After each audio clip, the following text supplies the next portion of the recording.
ए समय गंगा मैया के किनारे बसल जितना गांव बा ओमा विकट स्थिति आ गइल बा। चारों तरफ पानी ही पानी बा। बाढ़ क समस्या आ गइल बा।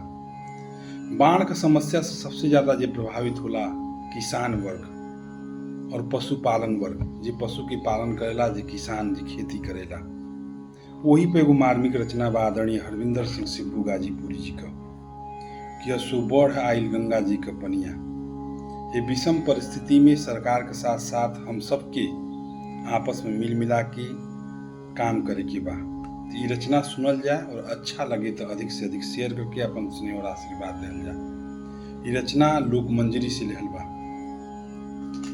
कि असो बढ़ी आइल गंगा जी क पनिया, असो बढ़ी आइल गंगा जी क पनिया हो लगनिया दियाई कैसे हो, झुलनिया गढ़ाई कैसे। बूढ़ गइल सगरो खेतवा सिवनिया, बूढ़ गइल सगरो खेतवा सिवनिया हो लगनिया दियाई कैसे हो, झुलनिया गढ़ाई कैसे।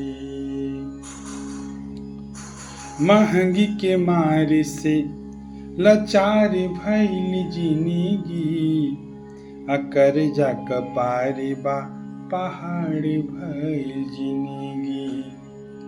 महंगी के मारे से लाचार भइल जिंदगी, कर्जा कपारे बा पहाड़ भइल जिंदगी। मिलल जात बाटे, मिलल जात बाटे माटी में जवनिया हो, मिलल जात बाटे माटी में जवनिया हो लगनिया दियाई कैसे हो, झुलनिया गढ़ाई कैसे। असो बढ़ी आइल, असो बढ़ी आइल गंगा जी क पनिया, असो बढ़ी आइल गंगा जी क पनिया हो लगनिया दियाई कैसे हो, झुलनिया गढ़ाई कैसे।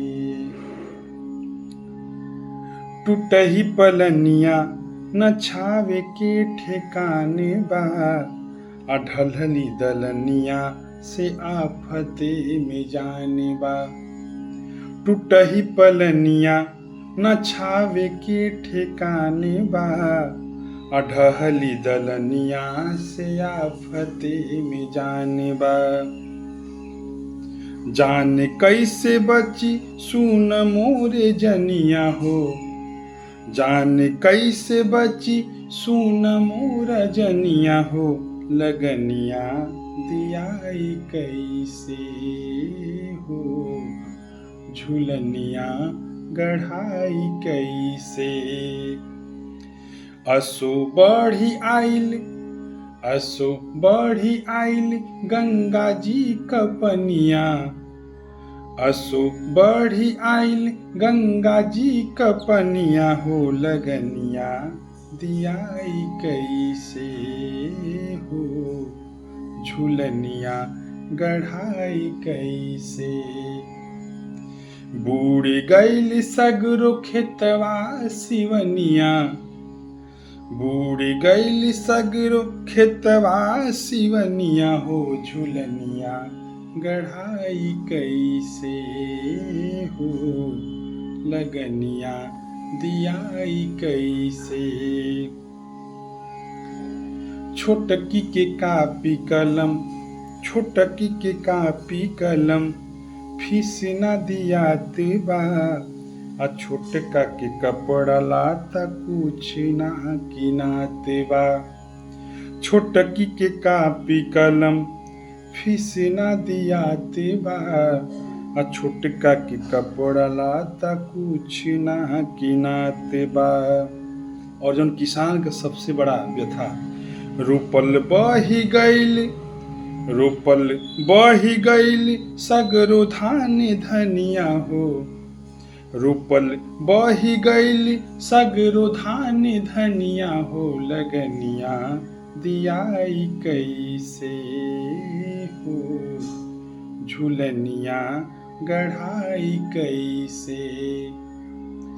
असो बढ़ी आइल गंगा जी कपनिया, असो बढ़ी आइल गंगा जी कपनिया हो। लगनिया दियाई कैसे हो, झुलनिया गढ़ाई कैसे। बूढ़ गईल सगरो खेतवा सिवनिया, बूढ़ गईल सगरो खेतवा सिवनिया हो। लगनिया दियाई कैसे हो, झुलनिया गढ़ाई कैसे हो। लगनिया दियाई कैसे हो, झुलनिया गढ़ाई कैसे। ये बिटम